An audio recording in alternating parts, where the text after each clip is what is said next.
In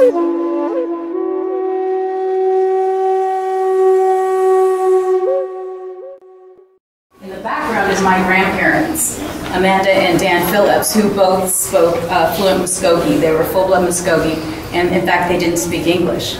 In the next panel, the next generation, is my mother, who was one of 4 children.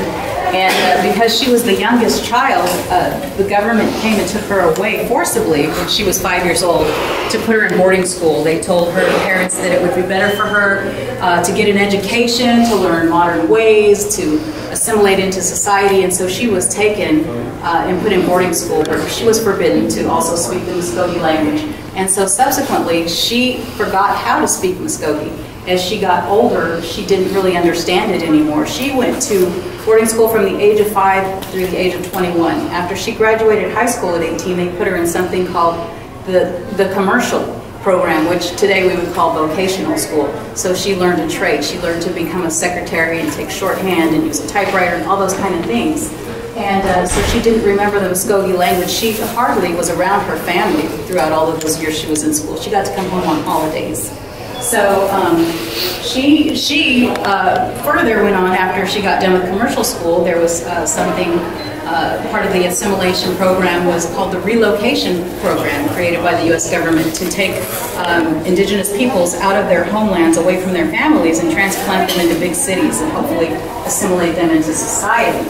So she was part of that program as well, and she said they told her, you can pick any one of these cities. You can go to Dallas, you can go to Denver, you can go to New York, you can go to Los Angeles, you can go to San Francisco. I will help you find a job and get established. So my mother chose San Francisco, and that's where she ended up. She went out to San Francisco and got a job. She married a non-Indian. My father is from Italian ancestry.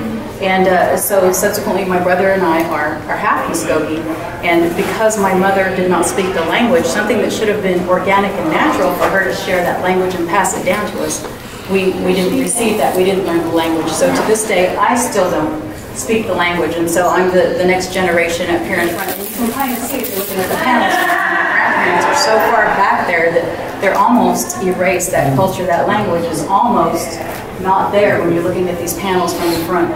So that's just what this is kind of representative, trying to communicate. And even today as an adult, I've attempted to take language classes many, many, many times. And we were talking about this earlier. I was saying I know how to say numbers and I know how to say animals really well. But important phrases like let's go eat and things like that. But a lot of the language, you really have to practice. You have to practice with a fluent speaker in order to make it stick as an adult. Something I also learned in one of my language classes is that the way you pronounce words and the way you move your tongue in your mouth is different for English than it is for, say, our Muskogee language. It was explained to me that the English language uses your tongue hitting the back of your teeth to pronounce a lot of the words. And in Muskogee, it's spoken from the back of your throat a lot more. And so it's a completely different place in your body from where you're speaking.